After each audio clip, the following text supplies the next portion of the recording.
These bone-chilling temperatures are a safety concern, especially if your power goes out. Atlanta News First Madeline Montgomery is live tonight at the 17th Street Bridge. That's in Midtown. So, Madeline, neither GDOT or Georgia Power are getting any rest tonight.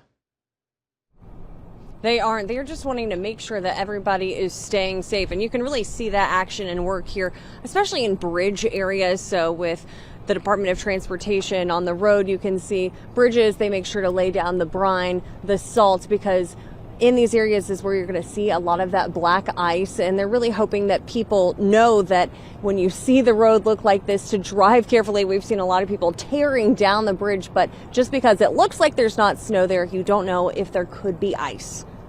Scenes from Metro Atlanta in 2014, the worst case scenario for snow in the city. The Georgia Department of Transportation has learned a lot since then. We can't plow through standstill traffic, so we need everyone off the roads. When it snowed almost 2 weeks ago, drivers listened to that warning and GDOT saw a 90% decrease in traffic. Today, not so much. And we're seeing so many cars out and about on the roads right now, which creates just that problem where our crews cannot plow through standstill traffic. And then the road conditions continue to deteriorate around cars that are stuck on the roads. What about people who have to go to work, like Cherry Smith, who works in healthcare? It's very important to have a plan. Smith also learned from Snowmageddon and stays in town with family instead of commuting from Gwinnett. You don't know what other people are going to do. You don't know how bad the roads are going to be.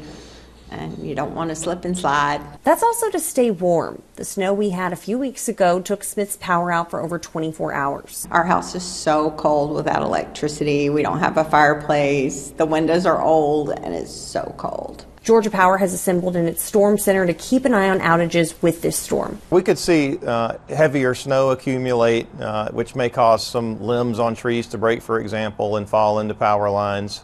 Much less severe than we saw last week because we don't expect the sleet and freezing rain. While Georgia Power doesn't anticipate as many outages in the metro, they take any outages that do happen seriously given how cold it is. We'll work around the clock to make sure we're restoring power as quickly and safely as possible.